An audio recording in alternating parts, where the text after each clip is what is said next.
What is going on? Big day today. We got fights first, and then we're going to do our Derby special after that. Huge weekend. Yeah. What a great weekend to be going away camping for your girlfriend's birthday. Yeah, terrific. Right, perfect. But yeah, let's get right into this card.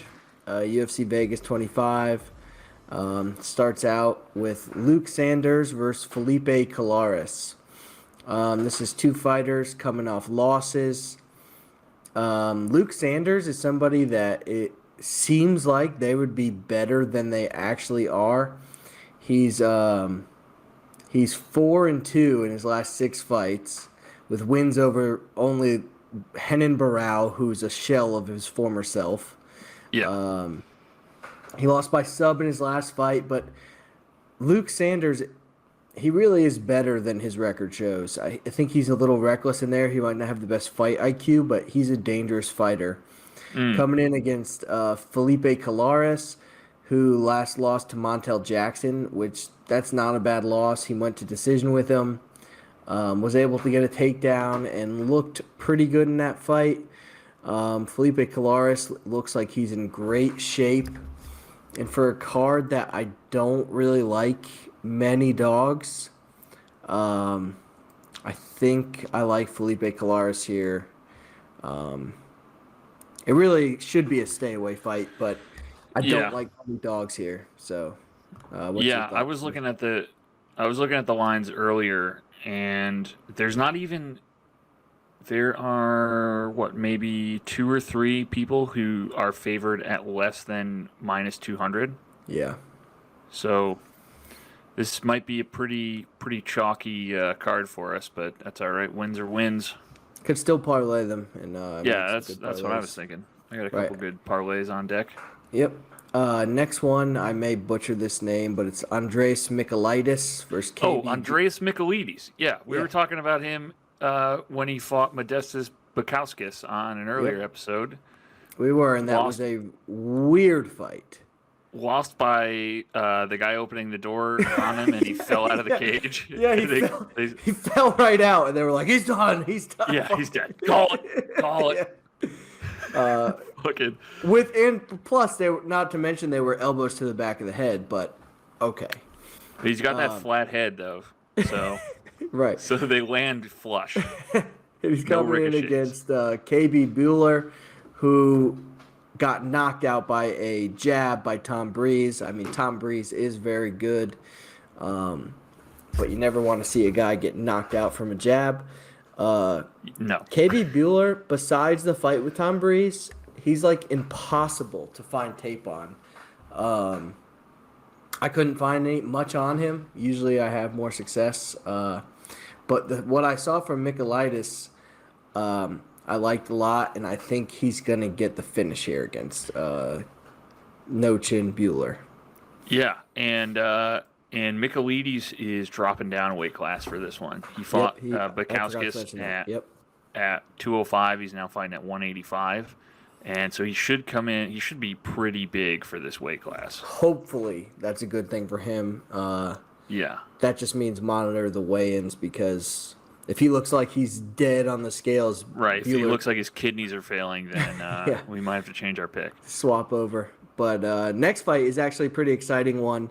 Luke Boomy versus Sam Hughes. Loma is a beast. Yeah. But the only problem is she's a 105er, but the UFC doesn't have a 105 weight division. So she's fighting at 115 against Sam Hughes, who got her ass kicked in her last fight. Her only fight in the UFC, but it was against Tisha Torres, who we've backed on this show before. We love Tisha Torres. She actually looks exactly like my girlfriend's mother. They look exactly the same. But this is another one where I love Loma with her Muay Thai, but Sam Hughes is going to have the size here, and if she can use that, that's another dog that I see could possibly have a path to victory. But yeah, definitely not touching it because Loma's a beast. Right. And sitting at minus 400, there's not really any value in taking Loma unless you're going to use her to tie into a parlay. And I don't even like her as a parlay piece. Yeah, even then, it's like you're not really getting much value from tying her in there in terms of like odds gained. Right. Because she's such a heavy favorite and minus 400 favorites lose all the fucking time in UFC. Yeah. Women's MMA, armbar. Especially women's MMA, yeah. Armbar special. Armbars and rear naked chokes are very much in play in women's MMA. Oh, yeah. Next up is Kai Kamaka versus TJ Brown. Kai Kamaka is a guy I like to fade. He's got heavy hands. He brings that like Hawaiian type style in there. He's got the coconut bombs. Yeah, right, exactly. He's similar to coconut bombs. But he's coming in against TJ Brown, who I actually like. TJ Brown, if I'm not mistaken, is another James Krause fighter. We're big on James Krause. He won big for us last week with Molina. Yeah, love Jimmy. TJ Brown's a slight dog, and I like him here. Yeah. In his first UFC fight, which was a loss, he lost by sub, but he was winning the fight before that. He got 7 takedowns. He did get no takedowns in his last fight, but against a guy like Kamaka, I could see TJ Brown wearing him out. Kamaka does gas, and I think it's a winnable fight for TJ Brown. And I know absolutely. I said I don't like any dogs, and I've taken like every dog so far, but don't have to be happy about it. The tides will change. Yeah. So yeah, fade Kamaka. Next up, Gabriel Benitez versus Jonathan Pearce. Benitez is a guy I've been super impressed with. Yes. He's good literally everywhere, hits hard as shit, loves leg kicks, which wins fights. As we saw last week, wins fights. Yeah, that was going to be the thing that I was going to say about this fight is Benitez is probably my favorite pick of this card because he's such a freaking ferocious leg kicker, and especially in today's UFC. And he's a tank. He's got a Mexican chin. Yep. And he's fighting a guy who looked great in his last fight, but guess who was against? Kai Kamaka. Right. Who we're not high on. So no. You got to take Benitez against a guy who got KO'd against old Joe Lauzon. Yes. I mean, you got to. If you Joe Lauzon... You got to be 35-year-old war-weathered Joe Lauzon. You have to. If Joe Lauzon can do it, Gabriel Benitez can do it. I love Benitez here. Yeah. And this is probably my favorite pick in that, like, it's a guy who I'm pretty sure, like, very confident that he's going to win, and he's not a minus 280 underdog. Like, that's, like, minus 200 is still a manageable amount of juice to lay. Yeah. Perfect. Not scared by the juice at all. Nope. Next fight is old Ronda Marcos versus Luana Pinheiro. And Ronda Marcos is now, it has to be, the only UFC fighter with a losing record. She's 10-11 and 1. 10-11. Yes. Still keeping her around. She's going to get beat here. Yeah. She's probably going to get subbed, would be my guess. I just don't see how you could be taking Ronda Marcos at this point. I don't see how Dana White keeps giving her fights. No. She's lost her last 3. She beat Ashley Yoder. Not a good win. I see this going pretty similar to the Dern fight. Ronda Marcos, who knows? Maybe she gets a takedown. It shouldn't matter much. She's going to get subbed. Yeah. Yep. Agree. So pretty cut and dry one there. Now we move on to the main card, where we start off with another women's fight in Poliana Botello versus Luana Carolina. This is a pretty good fight. Carolina got beat by Lipski in the last one. Lipski's somebody I actually like. Yeah. Quite a bit. Carolina is one that comes out to fight. She's athletic. But Poliana Botello was supposed to be excellent when she came into the UFC. She won her first two. She then lost, not a bad loss, to Cynthia Calvillo. Got another win and then lost to Jillian Robertson in a decision. And Jillian Robertson is someone I have not been high on lately. I don't think she's that good. This is another middling women's fight. Could go either way. I wouldn't touch it. Yeah. Who cares? Who cares about this one? That's kind of my perspective. If I was to take anybody, I'd take the dog. Might as well. I mean, take the money. But I'm not betting it. No. For sure. Next fight. There's better fights on the card. Next fight is maybe my favorite fight on the card. Merab Dvalishvili versus Cody Stamann. Yes. Merab just gets takedown after takedown after takedown. And he had a great win against John Dodson in his last fight. He didn't get all the takedowns against John Dodson, but nobody does. Dvalishvili should win this fight. Stamann doesn't have knockout power, so I don't see him knocking him out. No. Dvalishvili comes out there with the old afro. It's not quite the same as Khabib's, but it's black. It's the black version, so it's totally different. Yeah, but they're another like former Soviet country, and they're not like the rest of us. Those former Soviet bloc despair-ridden countries where your only way out is to just wrestle for 8 hours a day. Right. Those people just have different gears than we do. Casey Kenny, a guy that I'm super high on, was taken down 12 times by Merab. Yeah. So I see the same thing happening to Stamann, who I've never been too high on anyways. No. Yep. I think the line for this is about right. I think Merab is should be about a minus 250 favorite.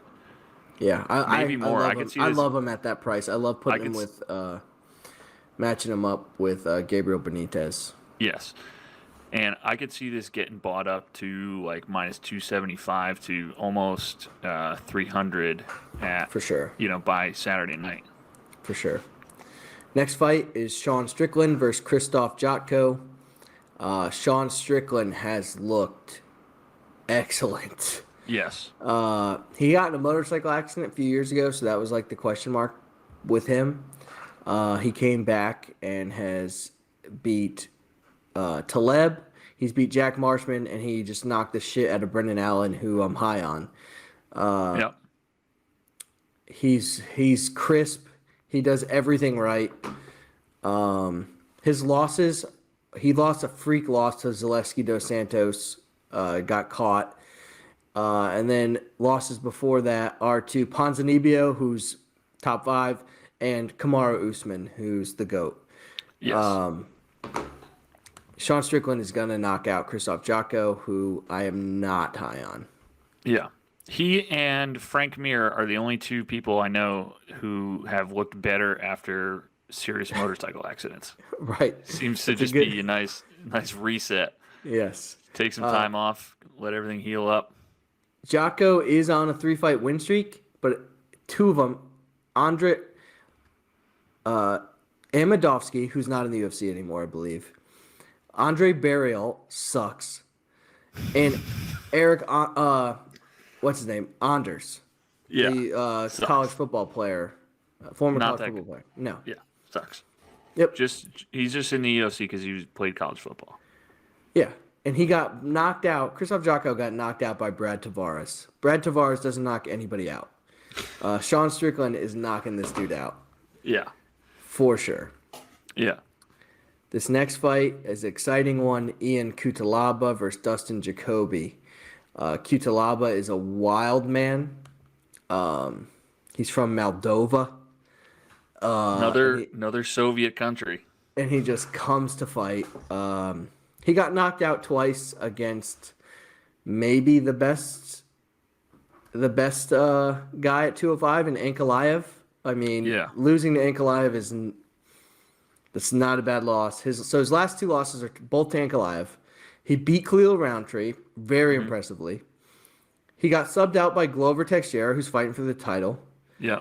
And then before that, he lost to Misha Serkinov, who's excellent, and Jared Cannonier, who's a beast. So all his losses are legit. His style is one that's pretty crazy. But Dustin Jacoby is just not very good. He beat Justin Ledet, who sucks. Justin Ledet's one of the worst people in the UFC. And then he fought Max Grisham, who Max Grisham was coming down from heavyweight. I'm pretty sure we bet on Max Grisham to win. Faded Dustin Jacoby. And in one of the all-time robberies, Dustin Jacoby won that fight. Yeah. You have to go with Ion here. I think Ion gets a finish. Yeah. I think they've set this up as kind of like a get-right fight for Cutelaba. I agree. They like him. And I think he gets right. Not to like him. Right. Yeah, he's a beast. Yep. Next fight, your boy, Giga Yes. Chikadze versus Cub Swanson. This is an interesting fight because Cub Swanson came back from the dead and looked awesome in his last fight. The only problem is Cub Swanson's a striker, and Giga is one of the best strikers in the UFC. Yes. Nobody wants to strike with him. Everybody he fights looks uncomfortable. I think Giga wins this one probably by decision. Yeah, I think decision is about right. I think that's a good good prop parlay. Giga by decision. Yeah. Yeah. I don't know what the odds. The odds on that are probably. I'm just guessing. 200, 300. Probably plus 250 to 300. Yeah. If I had to guess. We're on to our main event. Dominick Reyes versus Jiri Prochazka. Definitely butchered his last name. It's all right. But this is a tough one because Dominick Reyes was someone I really was high on when he fought John Jones. He looked great. I thought he beat John Jones, actually. But then he came back and got knocked out by our current champ. So I don't know. I don't know what to think. Jan does have a ton of power, so obviously it's not a terrible loss. I mean, he's a champ. Jan Blachowicz is made out of freaking wood, made out of oak, that guy. Yep. But Dominick Reyes, he fought, they have a similar opponent in Volkan Ozdemir. And Dominick Reyes didn't look too great against Volkan. I actually thought Volkan might have stole that fight. And Jiri killed Volkan. I mean, he killed him. Yep. Jiri, I don't know if you saw, he has his whole head shaved, except for right here, and he has a long freaking ponytail that stands up in the air, like he's like a samurai or something. Ew. You got to be a killer to get away with that. And I think he is. I'm going with Jiri. I don't know what your thoughts are. I think you're exactly right. I think Jiri wins. I think maybe Reyes was not as good as we thought he was. He's maybe just an athletic dude. Yeah, I think you're right. Yeah. I did put together a couple Draftkings lineups this week. It was difficult to do so because, like I said, I don't like too many dogs. Mm-hmm. But I ended up with these. Gabriel Benitez, TJ Brown, Giga, Felipe Colares, Ian Cutelaba, and Andres Michailidis. That's my most confident team. The other team's a little bit more of a tournament team because it starts with Luana Carolina and Sam Hughes. So 2 female dogs. I figure they're the ones to go after at the low prices because then I could fit in guys like Merab Dvalishvili, Andres Michailidis, Jiri, and Sean Strickland. All finishers. So that's DraftKings this week. That's the card. You have any other things to note? Yeah, I'm looking at parlays right now, and I put one together, 5-teamer. Mm-hmm. I don't know, like, when you put a parlay together and you're like, all right, one of these guys is going to fuck this for me. I don't see that happening with this. Okay. You ready? Yeah. First is Luana, and then Gabriel Benitez, Andreas Michailidis, Merab Dvalishvili, and Giga Chikadze. I like it. I don't know who loses in that. I like it a lot. I don't think any of them. I think this one hits. I actually threw together a parlay as well, and it is eerily similar to yours. I actually tweeted this parlay out earlier this week. I placed it on the 25th and tweeted it out. Somebody tweeted back at me, no way these hit. Okay. Of course. You're never going to find, like, well wishes on Twitter. No. So I start out with Luana. I have Sean Strickland, Gabriel Benitez. I added Jiri in mine, and Giga. And I actually added a guy from next week in there. Threw in a 2-week parlay. Big Ben against Felipe Lins next week. Big Ben, lock him in now, -112. Nice. Big Ben Rothwell. I like that line. I fucking love Ben Rothwell next week. Felipe Lins is not very good. He's not.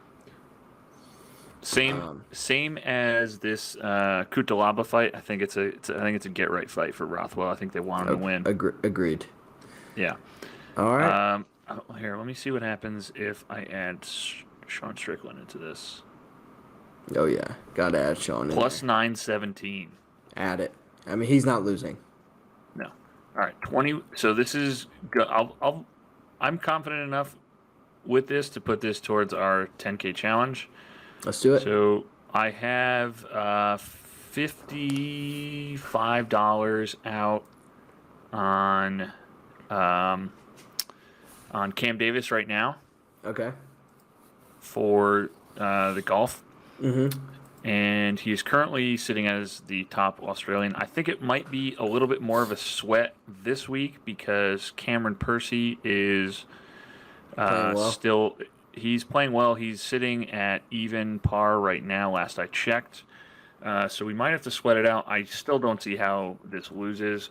I think what I may do is take this 50 from Cam Davis, and then every time that that bet is available, I'll just throw everything, do like a rolling ACA, right? Rolling parlay on him till the wheels fall off, so that way we're not fucking the challenge up too much. Yes, 21.89 to win $200.71. That's perfect. I like that very much. Mm-hmm. Let's place those bets. All right. Want to brief intermission and quick log off. Yep. And derby time. Yep. Sounds good. All right, guys. We'll see you in the next one. See ya.